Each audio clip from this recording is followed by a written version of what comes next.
What's up, soldiers? Chris here, CaribbeanPod.com. Always a pleasure having you guys here in the kitchen with me. I'm just putting the finishing touches on a curry stew pork with kale. Man, one of the best tasting little kale recipes you'll ever put together. Stay tuned, you're gonna love this one, man. I've got about 1.5 pounds of pork, and it's very fatty pork. You need some like the leg or the rump or whatever it is they call it where you live, but something with a bit of fat in there. And I've cut it up into 1 centimeter pieces. First off, we're gonna go on with salt, and it may look like a lot of salt, but the kale that you're seeing down here later on is adding to the pot, so we're gonna compensate for that. To that, we're gonna add some curry powder. We're doing curry stew after all. And here I have my world famous Caribbean green seasoning, and I do mine in olive oil, a heaping tablespoon of that. This is just, if you're new to Caribbean cooking, this is just a puree or a blend. I do it in the food processor of all the herbs, along with garlic, seasoning peppers and stuff like that we like using when we marinate meat, seafood, fish, vegetarian dishes. It's one of them versatile marinades that we have usually in the refrigerator or in the freezer. I'm going to add a little Worcestershire, and we're going to need some black pepper. So a good crank of black pepper, and it's a very simple marinade, and you've seen me do this before. Just going to go on with all that black pepper there. And basically all you need to do at this point is to give that a good stir. Now the pork, after I cubed it up, I removed some of the fat, but we still need some of that fat there. We believe in the Caribbean, that's where some flavor lies. Not so healthy for us, but nobody ain't trying to eat no lean pork. What I did was I washed it with 1/4 cup of vinegar, just plain old white vinegar, and cool water. If you don't have vinegar and you wanted to use the juice of a lemon or a lime, certainly do that. Now let this sit for about half an hour or so, and then we're going to get to the stewing process. So the curry is already in there. We're doing this sort of curry stew as we've done before. In my big heavy cast iron pot here, I've got 1 tablespoon of olive oil. If you wanted to use coconut oil, if you wanted to use a vegetable oil, canola oil, corn oil, do your thing. A tablespoon of golden brown sugar. I think it's called light brown sugar here in Canada. Now we've seen me do this in the past, and this is where the stewing or the brown stew sort of kicks into gear now. That's going to melt, it's going to go frothy, and then it's going to deep amber in color. We've talked about this before. When it goes that deep amber in color, that's when you're going to add the seasoned pork to here. Make sure you're using a dry spoon, and be careful when you're adding the seasoned meat to here. If it goes black, stop, shut it off, toss it on the side there, allow it to cool down, and then wash the pot and start over. Irie? If not, you're going to end up with bitter tasting stew, whatever you're doing. Couple things I'll point out. You want to turn the stove, the fan above the stove on. I can't because I'm filming. It will get smoky. No matter what oil you use, it will get smoky. Notice how it's starting to melt down there? That is exactly what we're looking for. I like moving it around because if you notice, some areas in my stove have hot spots. That's where the flame is more prominent, and that is what's going on there. So by moving it around with my spoon, I'm kind of adding balance to the whole thing here. And third, if you wanted to do this in a dry pan, if you wanted to cut back on the amount of oil in your diet, you can certainly do that. Do it without the oil. I like the oil because what happens with the oil, and this is the way Granny and her granny and Granny before her would do it, it sears the meat, it fries the meat, or whatever it is you're stewing, and gives it that body and flavor and stuff like that. Notice the color we have there? That is exactly where we want to be. 10 more seconds and we'll be where we are. Last little stir.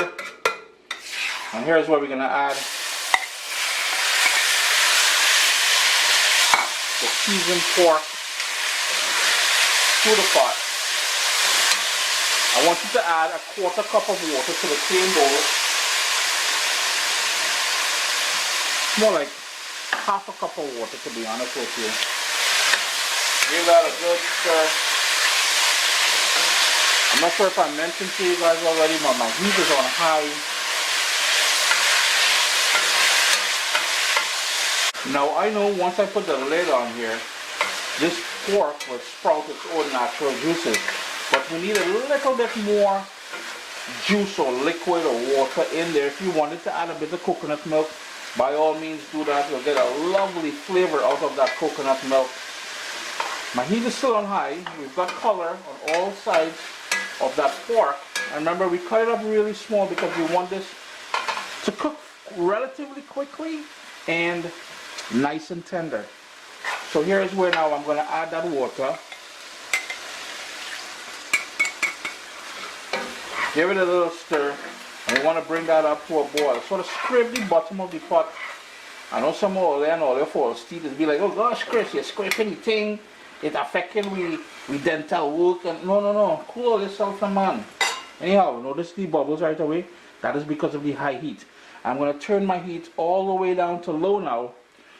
Boom, bam, lid on, and let that gently cook there. It's been going for about 10 minutes now on that low bubble.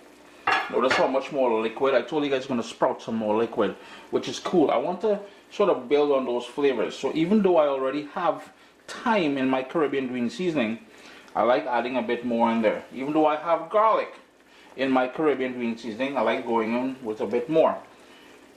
Shallot. Yeah, we gotta add that little onion sort of vibe. If you don't have shallot, you can use onion. In my humble opinion, a Caribbean brown stew or stew is not complete without some grated ginger. Now if you want to put it in big pieces and fish it out later on, you can certainly do that. I like to grate it straight in their skin and everything. I'm not discriminating. I use in everything. A habanero pepper cut in half. Now remember, now Chris is a pepperist. He's a pepper connoisseur. So touching this is no thing for me, but be careful. See that area there where that white membrane is and the seeds? That's where most of that heat is going to be. Try to avoid that. Now if you want to just float that pepper in there and not break it, you will get a lot of flavor, but without the raw heat. Now be careful, wash your hands with soap and water immediately after handling that pepper, yeah?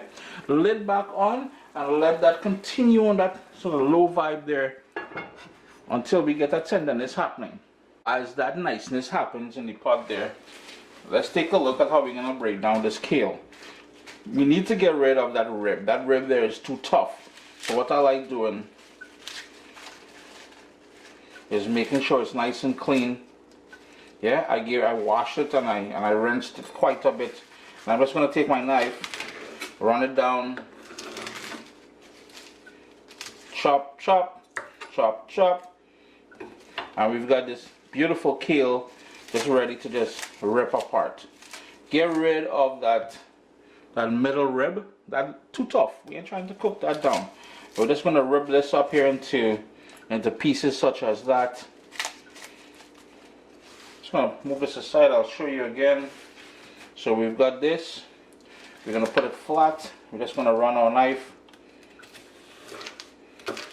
down, down, pull back any that's left, and get rid of that rib. It's been going now for just over 35 minutes. All that liquid has burnt up. Now if during the process you really wanted to get it around a 35-minute to 40-minute mark, if you need to add more water, please do. At this point, we're going to take all the sprigs of thyme that we added in there. It's done its job, and later on it's going to cause problems for us. We're going to stir this. I notice all of that liquid has burnt off. There's still a piece of thyme there. I'm going to get rid of that. After preparing the collard greens, what I went ahead and I did and I washed it again. So there's still some water in there, which is good because we need some moisture to help cook that now. Give that one more quick stir. All that liquid is gone. Now if you're new to Caribbean cooking and you're wondering, hey Chris, You started off with that sugar in there. Is this going to be sweet? I guarantee you it will not be sweet. Heat still on low. We're going to go in with all that prepped kale, water and everything. Like I said, all of that's going to cook down. I'm going to put the lid back on there for about 5 minutes and then we'll give it a stir. 5 minutes later, and this is where I'm going to start stirring the pot. And we're going to add some liquid to help this cook down just a little bit more. Now if you wanted to add the coconut milk here, you can also add that coconut milk here. Just going to give that a good mix.